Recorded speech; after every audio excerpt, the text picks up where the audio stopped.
old money business practices. I find that people don't understand that old money is a lifestyle, it's a mindset. I can't help you look like old money, at least not right now, but if you want to run your business like old money, you're in luck because we're going to get into it right now. Hey, Courtney Sanders here. Welcome back to my channel. If you're new to me, I'm a full-time online life and business coach, as well as wife and mom. I wear all the hats and do all the things, including start new businesses, which is kind of how I got the topic for today's video. So I mentioned previously how I have a new business, which is a bit in beta. We're working with beta clients, but essentially it's a done-for-you marketing agency where we are doing all of the marketing, the funnels, the social media, everything for you. And so with our initial clients that we are just testing, by the way, again, I'm getting a lot of interest. So if it is something that you're interested in, again, we're in beta right now. So you can enter in your name and email address below in order to get on the wait list. But we're not currently accepting clients, but we hope to in the future. But we do have clients that we're actively working with. And one of my clients really works in the high-end fashion and luxury image consulting space. And so we were talking about some content as it related to her business. And we were kind of laughing about the proliferation of this kind of old money obsession, right? I think this came about because of the hit TV show Succession. And so people are really fascinated by not just the lives of the rich and famous, but the lives of like the old money rich and famous, right? Maybe even old money rich and not famous, right? Maybe different dynastic families who have had a lot of wealth in the family for a very long time. They, run corporations, foundations, and people just seem to be so interested in what are the ins and outs. And particularly, I know people are very interested in old money as an aesthetic, meaning, how do you style yourself? Are you gonna wear these like beige khakis or cream silk shirts or whatever it is, the young folks, right? The Gen Zers. Yes, I'm dating myself. I'm no longer young. I'm a millennial, an elder millennial. I'm not a Gen Z, but I know that everybody, whether it's, Gen Z or even baby boomers, are a bit obsessed with this old money aesthetic. I thought it'd be fun to go ahead and do a video about old money business practices. So I'm just gonna warn you, no, we're not gonna be talking about fashion and style per se, but I really got the idea to do this because I find that people don't understand that old money is a lifestyle, it's a mindset. Quite frankly, it's something that you do have to be born into. You can't wake up one day and become old money, though people try to affect that look. And so since we're in the business of affecting that look, since it's a fun and trendy thing for people to do, I'm like, why not affect the old money business practices? Because they're actually pretty good business practices that will help your business grow. So I can't help you look like old money, at least not right now, but if you want to run your business like old money, you're in luck because we're going to get into it right now. All right, the first old money business practice that you want to master if you want to run your business like an old money, tycoon, or at least come off that way, and that is mastering the art of delegation. I know this sounds so simple on its surface, but I think people are just lacking understanding of how deep this goes when I'm talking about delegation. And in fact, there's a book that I've talked about previously on this channel. I highly recommend it. It's called Empowering Yourself by Harvey Coleman. He was actually a young up and coming worker at IBM, I think. He kind of came in through a junior leadership department, and he talked about how he was really frustrated because he was consistently passed over for promotions. And so initially, he thought, well, maybe racism has something to do with this, because I believe at the time that he was dealing with this was going on either in the 70s or the 80s. He's an African-American male, so he said, maybe there's some prejudice happening here. But as he started to really peel back the onion layers, have a level of self-awareness for himself, and see how others who were navigating and were succeeding what they were doing, he realized that it had less to do with his ethnicity and more to do with really the demeanor that he was showcasing. So again, we might say, reflecting old money habits, but he would say that he was not reflecting the habits of the next level. And so as he learned to reflect those habits, he found that then people suddenly at the upper levels were welcoming to him, because in a way he could kind of speak their language. And so I think what I'm talking about here goes to that, particularly with delegation. And so in his book, he really breaks down society in kind of like 7 levels, right? So you have like your top tier, elite. You think about, people who run Fortune 100 companies, heads of states, bankers, that kind of thing. And then under that, you have maybe maybe like your entertainers, your A-list movie stars, etc. And then below that, you have, very very high up in corporations. Maybe they're like just below the C-suite, but or maybe in the C-suite of a smaller company, but they're not like, Jamie Dimon of, JP Morgan or something like that of that level. And then level 4, you have your, your managers. Level 3, you have just, your general workers. And then below that, level 2 and level 1. And then I guess, I don't know if there's a level 0 in the book. I don't know. Read it. It's a very, very good book. But anyway, one thing that I took away that he said was really crucial was in order to move from really level 5 to level 6 or even level 6 to level 7 is that you have to master delegating the details of your work. I thought that was like really eye-opening. And he makes this distinction because often he talks about how we overlook this because we think, oh, someone makes a lot of money, therefore, they're operating at this level and they're mastering these things. But he talks about how oftentimes doctors or high-paid professionals, attorneys, etc., often fail to transcend to the next level because they're so good at what they do, but they're not good at delegating the details of what they do. And so I say all that to say that if you look at old money families and you look at, heads of different corporations, again, these like huge, been around for 100 years, right? Like I think like Ford Motor Company or something like that. Oftentimes they're not even the CEO anymore, which is kind of interesting. That's like the ultimate delegation. You can take your family business and not even run it, right? You can install a CEO to run it for you and you'll just sit on the board. But that's an example of this type of delegation. You'll find that one, they're not providing services in and of themselves. They figured out how to really create a business around a particular service offering, and they delegate it so that others in their organization can do what they do and provide the service or the product to those who are going to be purchasing it, but they themselves are not the one who is physically doing the work or who is actually doing the work. They have delegated that long ago. So if you aspire to, grow your business, or again, maybe you're watching these YouTube videos or looking at these Instagram posts around like how to look like old money, okay, I'm not mad at you. Go ahead and buy, your cream pants and your white tailored blouses, but make sure that if you are an entrepreneur, again, if you're really into this whole old money thing, make sure you're running your business like old money, and that means you need to master the art of delegation. All right, so the next thing that I've noticed old money brands have done over the course of their history is that they've worked to move from where they started to a place of legitimacy.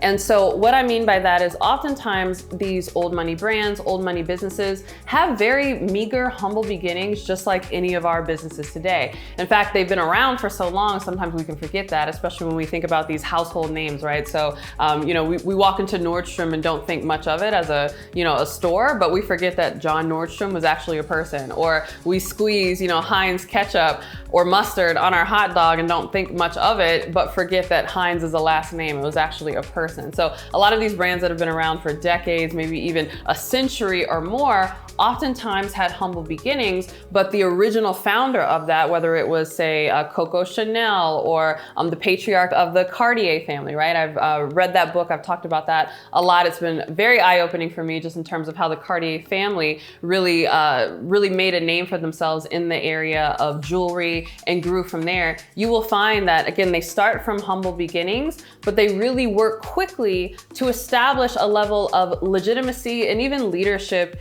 in their peer group so that they become kind of the go-to name and the go-to brand. And I say this because oftentimes, especially in this online entrepreneurship space, there can be this kind of obsession still, I say still because this has been a thing for well over a decade, but this obsession with this kind of like solo entrepreneurship, I'm just looking to, make some extra money so that I don't have to work a 9-to-5 job. I just want to, work with my laptop on the beach and just kind of do my thing and just make a little money here and there, but I'm not really trying to establish a name for myself. And so that's actually not an old money habit. You'll find that, again, a lot of these old money brands, these old money businesses, even if you don't know their name, in their industry, they're well respected and they have, transcended the levels to become top tier to really establish themselves as legitimate. And so you want to make sure that you are doing that in your business. Part of that is actually the type of customers that you seek out and making sure that you are attractive to the top of the line, right? Top tier clientele in your industry, you want to make sure that you are their preferred choice. And in fact, again, if you read that book, The Cartiers, that chronicles the Cartiers' rise,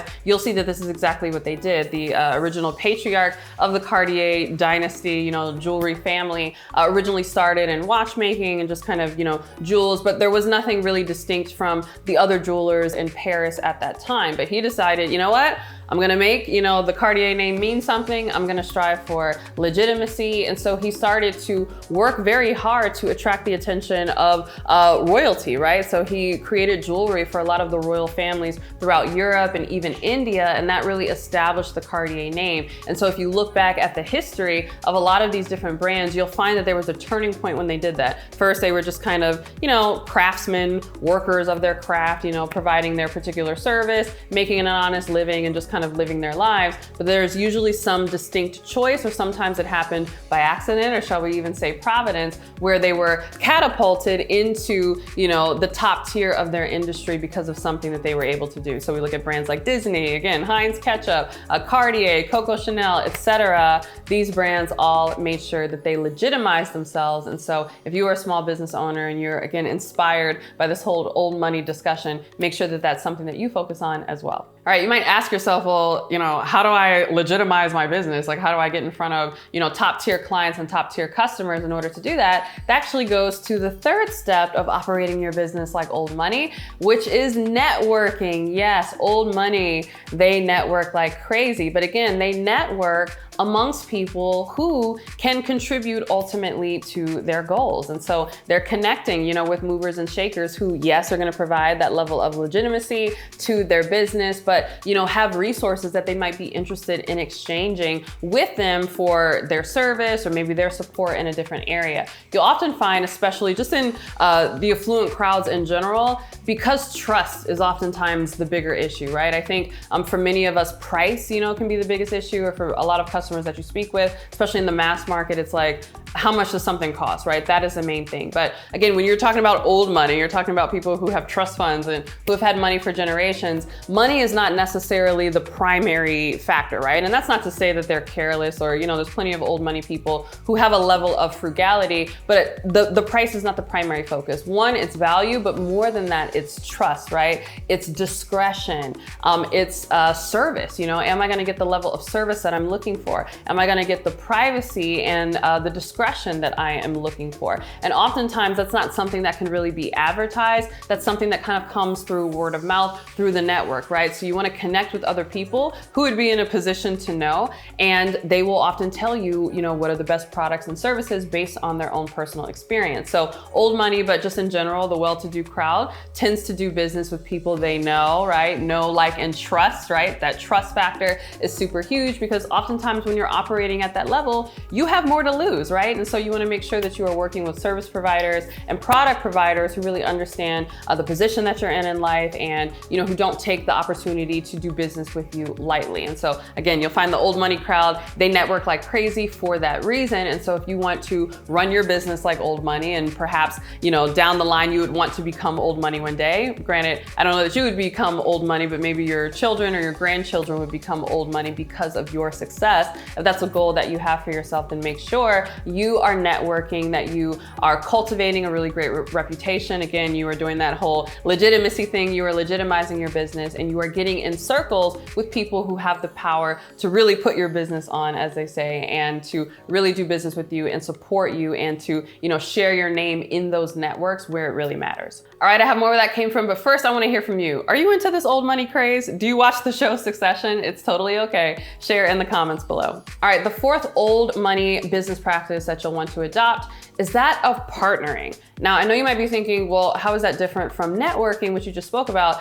Partnerships often come out of networking, right? And so networking, again, is establishing a database of people and contacts who know you, you know them, and you can call on each other at any time. But partnership is really entering into some sort of endeavor with someone. And you'll find that old money loves to partner because they actually don't want to put all of their resources at risk. So yes, we're talking about money, right? Oftentimes we have this kind of false notion that, oh, if someone has a lot of money, then they don't want to partner with anyone, anyone. They don't want to like go to the bank. They don't want a bank loan. Like, you know, they're just going to pool their own cash and they're going to pay for everything as it is. That's actually not the case. You'll find that oftentimes old money, but just the well-to-do in general, don't want to risk their own cash, but they don't want to risk their own assets. They don't want to risk their own resources. They find that the risk is lower because remember, when you have more to lose, right? So they tend to be, okay, risk mitigators, right? How can I mitigate my risk? And part of how you mitigate the risk, yes, from a financial standpoint, yes, from a resource standpoint, but just from a success standpoint in general, is by partnering. And so part of that is being willing to give up some of the piece of the pie. And I find that oftentimes when entrepreneurs are just getting started, they're not willing to do that, right? If they want to go after a contract, they're like, nope, I want to go after it by myself. I want the whole thing. You know, I'm going to do this. I'm going to pull myself up by my own bootstraps. And it's this myth that they kind of operate under. But I find that old money and the well-to-do in general have no qualms whatsoever about giving up a piece of the pie or, you know, sharing in a business venture. And, you know, I take this percentage, you take this percentage, or we're going to go after this contract together, or I'm going to partner with the bank or a lender. I'm going to partner with, you know, this other source for money or resources or whatever, labor, like whatever it is that they need in their business. They have no problem giving a little bit in order to get a little bit, because you find that when you give a little in a partnership situation, you actually get more than what you gave up, because the two of you together really creates this kind of exponential, you know, effect. In fact, when I'm telling myself this, I often think of that Bible verse that says, one will put 1,000 to flight, but two will put 10,000 to flight, right? So that's to say two people don't create linear growth, right? It doesn't say two people will put 2,000 to flight. It says two people will put 10,000 to flight, right? Meaning there's this exponential effect that happens. And I find that the old money crew and just the affluent crowd in general really understand this, and they really make sure that they do this almost as a reflex. Any type of idea that they come up with, new business adventure, automatically the question is, who can I partner with? Not, can I do this alone? All right, the fifth old money habit that you'll want to adopt when it comes to growing your business, which is so ironic, even given this whole topic, is being comfortable in your own skin. Which again is so ironic because everyone is obsessed with coming across like old money and dressing like old money, whether they're old money or not. But I think that kind of like je ne sais quoi, you know, for lack of a better term, to give a French term, that little it factor that makes people kind of obsessed with, you know, how is it that old money does what they do, is at the end of the day, old money is not really concerned with what you think about them, right? There's a level of groundedness that they have because, you know, their family and their legacy and their wealth has been established for so long that they don't necessarily need to prove themselves to anybody, and they certainly don't need to prove themselves to the masses, right? Maybe there is a bit of proving themselves, you know, amongst their own circle. I don't know, because I'm not old money, so I can't tell you. But for the most part, there is a calmness and a rootedness in who they are, and not needing to pretend to be someone that they're not, or not needing to put on airs. And so I think it's interesting that oftentimes we would say, oh, well, that's easy for them to do because, you know, they're worth $1 billion or something like that. But quiet as it's kept, you can do that right now. Like, it doesn't matter how much money you have. It doesn't matter how big your business is. You can choose to be comfortable in your own skin. And the irony of that is you're more likely to come off more like old money, if that is your goal, by being comfortable in your own skin, than you are if you try to pretend to be something that you're not. So be honest about where you are in business, be comfortable in your own skin and what you bring to the table. And that's actually the best and biggest old money habit that you can choose to adopt. All right, thanks so much for watching this video. If even the talk of old money has really inspired you to make a name for yourself in your own business, then I really encourage you to apply to my signature coaching program, the Next Big Name Bootcamp. This shows you my principles. I mean, these are timeless strategies that I have used since the very beginning of my brand. I mean, I'm talking back in like 2011, that you can use even in today's social media environment with all the crazy algorithms in order to grow your brand and in order to become known in your industry. So if that is something that sounds interesting to you, you can click the link below to apply, and if accepted, you'll be invited to a call with one of my enrollment coordinators who will walk you through the entire process. But with that, thanks so much for watching this video. If you loved it, don't forget to give it a thumbs up and subscribe. And if you can't wait for my next video, make sure you're subscribed to my podcast, The Courtney Sanders Show, on both iTunes and Spotify. If you can't wait for my next podcast episode or my next YouTube video, make sure you're following me on Instagram and TikTok. My username is CourtneyLSanders on both. And with that, I'll see you in the next video. Bye.